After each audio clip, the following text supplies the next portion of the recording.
নমস্কার, আমি বাপ্পি বিশ্বাস তোমাদের সকলকে স্টাডি কার্ড ডাব্লিউবি ইউটিউব চ্যানেলে স্বাগত জানাই। কলেজের প্রথম সেমিস্টারে তোমাদের যাদের মেজর সাবজেক্ট এডুকেশন রয়েছে, আজকের এই ভিডিওটিতে আমরা এই মেজর এডুকেশনের প্রত্যেকটা অধ্যায়ের প্রত্যেকটা কনসেপ্ট, প্রত্যেকটা টপিক একদম বাংলায় ডিটেলসে আলোচনা করব। তো ভিডিওটি শুরু করার আগে তোমাদের সুবিধার্থে জানিয়ে রাখি, যারা আমাদের এই স্টাডি কার্ড ডাব্লিউবি ইউটিউব চ্যানেলে নতুন, আমাদের চ্যানেলটিকে সাবস্ক্রাইব করে দিয়ে আমাদের পরিবারের সদস্য হয়ে নাও এবং প্রথম সেমিস্টারের শুরু থেকে পরীক্ষা পর্যন্ত প্রত্যেকটা অফিসিয়াল আপডেট সবার আগে পাওয়ার জন্য ডেসক্রিপশন বক্সে থাকা আমাদের প্রথম সেমিস্টারের অফিসিয়াল হোয়াটসঅ্যাপ গ্রুপের লিঙ্কে ক্লিক করে আমাদের হোয়াটসঅ্যাপ গ্রুপে যুক্ত হয়ে নাও। হোয়াটসঅ্যাপ গ্রুপে যুক্ত হওয়া এবং চ্যানেলটিকে সাবস্ক্রাইব করা একদম ফ্রি, সবাই এটা করতে পারো, করলে তোমাদেরই সুবিধা। সাবস্ক্রাইব করলে প্রত্যেকটা আপডেট সবার আগে পাবে। আর চ্যানেলের যে অফিসিয়াল হোয়াটসঅ্যাপ গ্রুপ, সেখানে থাকলে পরীক্ষা সংক্রান্ত আপডেট প্রত্যেকটা বিষয়ে আমরা কিন্তু সেখানে আলোচনা করে থাকি। তো এই দুটো কাজ শুরুতেই করতে হচ্ছে। আমাদের মেজর এডুকেশনের যে অফিসিয়াল সিলেবাস, মানে পোর্টালে যে সিলেবাসটা রয়েছে, সেই সিলেবাসটা ইংলিশে প্রকাশিত, আমরা সবাই জানি। আর সেই সিলেবাসটা কি বোঝার জন্য আমরা কিন্তু এই সিলেবাসের রিডিজাইন করে সেটাকে বাংলা এবং ইংলিশ দুটো ভাষায় রেখেছি। কারণ বাংলাটা কি আমরা বেশি প্রাধান্য দিয়ে সিলেবাসটাকে আলোচনা করার চেষ্টা করব, তবেই আমরা পুরো সিলেবাসটা বুঝতে পারবো। তো চলো শুরু করছি আজকের এই স্পেশাল ভিডিওটি। আমাদের প্রথম চ্যাপ্টার যেখান থেকে আমাদের পড়তে হচ্ছে, এখানে কিন্তু লেখা আছে ইংলিশ ভার্সন এই দিকে এবং বাংলা ভার্সনটা এই দিকে। আমাদের প্রথম চ্যাপ্টারের যেটা প্রথম শিক্ষা মৌলিক ধারণা, এখান থেকে আমাদের শিক্ষার অর্থ, প্রকৃতি এবং পরিধি পড়তে হবে। মানে শিক্ষার সংজ্ঞা কী রয়েছে, সংকীর্ণ অর্থে শিক্ষা বলতে কী বোঝায়, ব্যাপক অর্থে শিক্ষা বলতে কী বোঝায়। ক্লাস 11 কিংবা 12 যাদের এডুকেশন ছিল, তোমরা হালকা পাতলায় কিন্তু ব্যাপারগুলো পড়ে এসেছো, তাই না?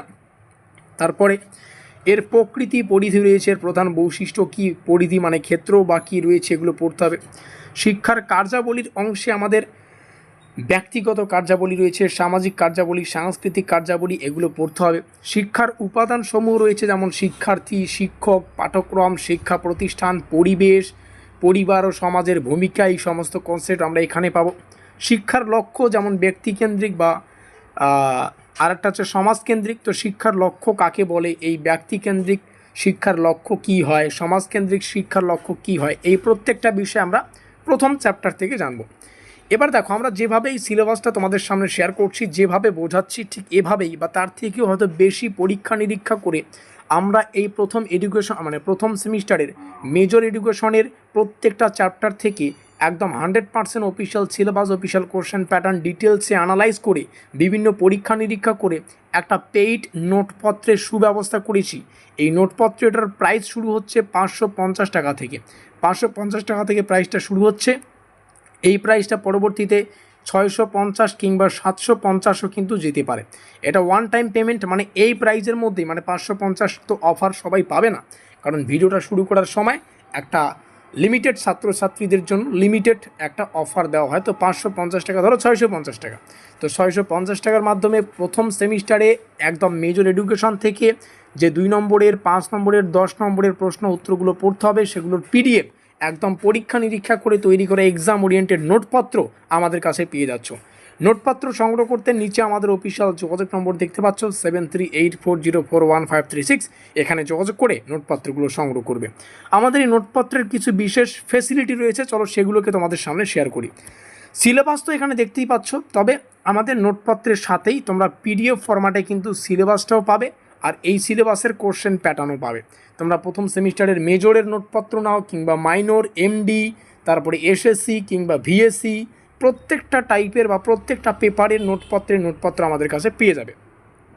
আমাদের নোটপত্রটা স্পেশালি সাজেশন টাইপেরও না, আবার আনলিমিটেড প্রশ্নও এখানে রাখা হয়নি। মানে লিমিটেডও না, আবার আনলিমিটেডও না। তবে যে কোশ্চেনগুলো বেশি গুরুত্বপূর্ণ, সেগুলোর শেষে স্টার চিহ্ন দেখতে পারবে। আর প্রত্যেকটা কোশ্চেন পাবে বাংলা এবং ইংলিশে। এখানে যা বলবো সেটাই কিন্তু তোমরা আমাদের নোটপত্র পাবে। একটু দেখে নাও, কোশ্চেনগুলোকে আমরা বাংলা এবং ইংলিশে রেখেছি যাতে করে কোশ্চেনগুলো তোমাদের বুঝতে সুবিধা হয়। তোমরা পেয়ে যাচ্ছ সম্পূর্ণ নোটস, মানে প্রত্যেকটা চ্যাপ্টার থেকেই তৈরি করা রয়েছে গুরুত্বপূর্ণ প্রশ্ন এবং উত্তর। অধ্যায়ভিত্তিক পিডিএফ পাবে, মানে প্রত্যেকটা অধ্যায়ের জন্য আলাদা আলাদা পিডিএফের ব্যবস্থা করা আছে। তার মানে কি, পুরো নোটপত্রটা পিডিএফ ফরম্যাটে পাবে। 650 টাকা যদি বলি, বা 550 টাকা বা 650 টাকা, যখন যেটা প্রাইস থাকবে, এই প্রাইসটা পেমেন্ট করবে। পেমেন্ট করার 1 মিনিটের মধ্যেই পুরো সিলেবাস থেকে 2 নম্বরের 5 নম্বরের 10 নম্বরের যে প্রশ্ন উত্তর বা প্রশ্নগুলো পড়তে হবে বা যে স্টাডি মেটেরিয়ালস বা পিডিএফগুলো রয়েছে সেগুলো তোমরা কিন্তু হোয়াটসঅ্যাপে পেয়ে যাবে। আরও ডিটেলসে জানার জন্য ডেসক্রিপশন বক্সে বা উপরে আমাদের যোগাযোগ নম্বরটা দেখতে পাচ্ছ, এখানে যোগাযোগ করে নোটপত্রগুলো সংগ্রহ করো। আচ্ছা, প্রত্যেকটা পেপারের জন্য আলাদা আলাদা পেমেন্ট করলে প্রত্যেকটা পেপারের নোটপত্র পাবে। মেজর পড়তে হয় আমাদের প্রথম সেমিস্টারে, minor, MDC, Aisi, VSC, SSC প্রত্যেকটা সাবজেক্টেরই নোটপত্র পাবে। একটা সাবজেক্টের নোটপত্র যদি 650 করে ধরো তাহলে কতগুলো রয়েছে এখানে এসেছি 1 2 3 4 5 6 ছয়টা পেপার রয়েছে। এক্সট্রা করে নিলে হয়তো তোমাদের প্রাইসটাও বেশি পড়বে। আমি তোমাদের জন্য একটা প্যাকেজ বলছি, মাত্র 2000 টাকা। 2000 টাকায় যার যে মেজর সাবজেক্ট রয়েছে, যার যে মাইনর রয়েছে, এমডিসি, এইসি, ভিএসসি, এসএসসি, এই প্রত্যেকটা পেপারের আমরা নোটপত্র দিব মাত্র 2000 টাকায়। প্রত্যেকটা পেপারে নিলে কিন্তু অনেকটাই ছাড় পেয়ে যাচ্ছ, ঠিক আছে। কেউ যদি শুধুমাত্র মেজর মাইনর নেয় তাকে তাহলে 1000 টাকা পে করতে হবে শুধুমাত্র মেজর এবং মাইনরের জন্য। তাহলে বাকিগুলো যদি একসঙ্গে নাও তাহলে 2000 টাকায় পুরো নোটপত্র পেয়ে যাবে। নিচে যোগাযোগ নম্বর রয়েছে, যোগাযোগ করে নোটপত্র সংগ্রহ করবে। চলো সিলেবাসের বাকি চ্যাপ্টারগুলোতে আসি। দ্বিতীয় অধ্যায় শিক্ষা দর্শন ও ভারতীয় দর্শন এখানে রয়েছে। এখান থেকে আমাদের প্রথমেই পড়তে হবে, এখানে ইংলিশ ভার্সন রয়েছে, যার যেটা সুবিধা। আমরা বাংলা ভার্সনটা পড়ব। শিক্ষা দর্শনের পরিচিতি রয়েছে, মানে এখানে দর্শন ও শিক্ষা দর্শনের অর্থ আমাদের পড়তে হবে, এদের প্রকৃতি পরিধি এগুলো রয়েছে। শিক্ষা দর্শনের মধ্যে সম্পর্ক, এটা relationships of education and philosophy, এখানে পারস্পরিক সম্পর্ক আসে, পার্থক্যও জানতে চায়, এখানে পাঠ্যক্রম, শিক্ষা পদ্ধতি, শৃঙ্খলার উপর দর্শনের প্রভাব এগুলোও জানতে চায়। তারপরে ভারতীয় দর্শনের বিভিন্ন সম্প্রদায় রয়েছে, যেমন জ্ঞানতাত্ত্বিক, নৈতিক দিকের বিশেষ উল্লেখ সহ মৌলিক বৈশিষ্ট্য, এখানে এই সমস্ত বিষয়গুলো পড়তে হয়। এখানে আবার রয়েছে সাংখ্য দর্শন, ঠিক আছে, যোগ দর্শন, ন্যায় দর্শন, চারবাক দর্শন, বৌদ্ধ দর্শন, জৈন দর্শন, এই সমস্ত বিষয়গুলো পড়বে। এদের শিক্ষাগত তাৎপর্যও জানতে চায়। এখান থেকে দেখো এই টপিকটা কিন্তু সব থেকে ইম্পর্টেন্ট। সাংখ্য দর্শন এর মূল বৈশিষ্ট্য পড়বে, জ্ঞানতত্ত্ব পড়বে, নৈতিক দিক ও শিক্ষাগত তাৎপর্য পড়বে। যোগ দর্শনটাও একইভাবে মূল বৈশিষ্ট্য, জ্ঞান ও নৈতিকতা পড়বে, শিক্ষাগত তাৎপর্য পড়বে। এখানে যে প্রত্যেকটা বিষয় রয়েছে প্রত্যেকটারই শিক্ষাগত তাৎপর্য এবং এর মূল বৈশিষ্ট্য এবং জ্ঞান ও নৈতিকতাগুলো একটু দেখে রাখবে, ঠিক আছে। এই ইউনিটের সবচেয়ে গুরুত্বপূর্ণ, কারণ প্রতিটা দর্শনের মূল বৈশিষ্ট্য, জ্ঞানতত্ত্ব, নীতিতত্ত্ব, শিক্ষাগত প্রয়োগ সব থেকে ইম্পর্টেন্ট। আমরা তৃতীয় চ্যাপ্টারে আসি। তৃতীয় চ্যাপ্টার থেকে শিশুকেন্দ্রিক ও জীবনব্যাপী যে বা জীবনকেন্দ্রিক শিক্ষা রয়েছে সেটা আমাদের রয়েছে। ইংলিশ ভার্সন এদিকে, বাংলা ভার্সনটা এদিকে, জাস্ট আ মিনিট। তো এখান থেকে শিশুকেন্দ্রিক শিক্ষা ও অর্থ ও বৈশিষ্ট্য পড়তে হয়, মানে শিশুকেন্দ্রিক শিক্ষার কনসেপ্ট আমাদের পড়তে হবে, প্রধান বৈশিষ্ট্য পড়তে হবে, শিক্ষক ও শিক্ষার্থীর ভূমিকা পড়তে হয়। তারপর আধুনিক শিশুকেন্দ্রিক শিক্ষার লক্ষ্য, এখানে সর্বাঙ্গীন বিকাশ রয়েছে, শিশুর স্বাধীনতা স্বতঃস্ফূর্ততার বিকাশ রয়েছে, সৃজনশীলতার বিকাশ রয়েছে, ব্যক্তিগত পার্থক্যের যে স্বীকৃতি এগুলো আমরা এখানে পাবো। শিশুকেন্দ্রিক শিক্ষার বিভিন্ন পদ্ধতি বা দৃষ্টিভঙ্গি, জীবনকেন্দ্রিক শিক্ষা, এদের বৈশিষ্ট্য, গুরুত্ব এগুলো একটু এখান থেকে দেখে রাখবে। আমরা যদি লাস্ট অধ্যায়ে আসি, যেখান থেকে আমাদের 5টাই সম্ভবত অধ্যায়, হ্যাঁ 5টাই অধ্যায় রয়েছে।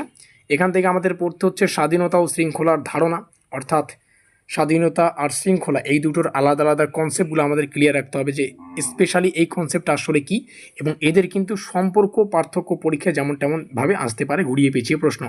শৃঙ্খলার প্রয়োজনীয়তা, মানে শিক্ষাক্ষেত্রে শৃঙ্খলার প্রয়োজন কী, ব্যক্তিত্ব বা চরিত্র গঠনের ভূমিকাই বা কী। মুক্ত শৃঙ্খলার ধারণা রয়েছে, মুক্ত শৃঙ্খলার অর্থ, বৈশিষ্ট্য, সুবিধা, সীমাবদ্ধ প্রত্যেকটাই পড়ো। শিক্ষাক্ষেত্রের গুরুত্বও জানতে চায়। আত্মশৃঙ্খলার ধারণা, শিক্ষা প্রতিষ্ঠানের শৃঙ্খলার কী রয়েছে প্রয়োগ, এগুলো আমাদের চতুর্থ অধ্যায়ের পুরো কনসেপ্ট। তো এই ছিল আমাদের পুরো সিলেবাসের ব্রেকডাউন, কোথায় কি পড়বে না পড়বে প্রত্যেকটা বিষয় ডিটেলসে আলোচনা করা হলো। এখন একটাই কাজ, উপরে আমাদের যোগাযোগ নম্বরটা দেখতে পাচ্ছ, এখানে যোগাযোগ করে কেউ যদি পুরো প্রথম সেমিস্টারের প্রত্যেকটা সাবজেক্টের নোটপত্র নিতে চাও তাহলে 2000 টাকায় নোটপত্রগুলো কিন্তু আমাদের কাছে পেয়ে যাবে। যোগাযোগ করো, ডেমো দেখো, স্ক্রিনশট আমরা পিডিএফ থেকে পাঠিয়ে দেবো, কম্পিউটার টাইপিং নোটপত্র পাবে। যোগাযোগ করে নোটপত্রগুলো সংগ্রহ করো, তোমাদেরই সুবিধা। পুরো 1 থেকে 1.5 মাস একটু মন দিয়ে পড়ো, বাকি সময়টা রিভিশনের ক্ষেত্রে লাগাও, দেখবে সুন্দর একটা স্কোর তোমরা তৈরি করতে পারবে। ভিডিওটিকে শেষ পর্যন্ত দেখার জন্য অসংখ্য ধন্যবাদ।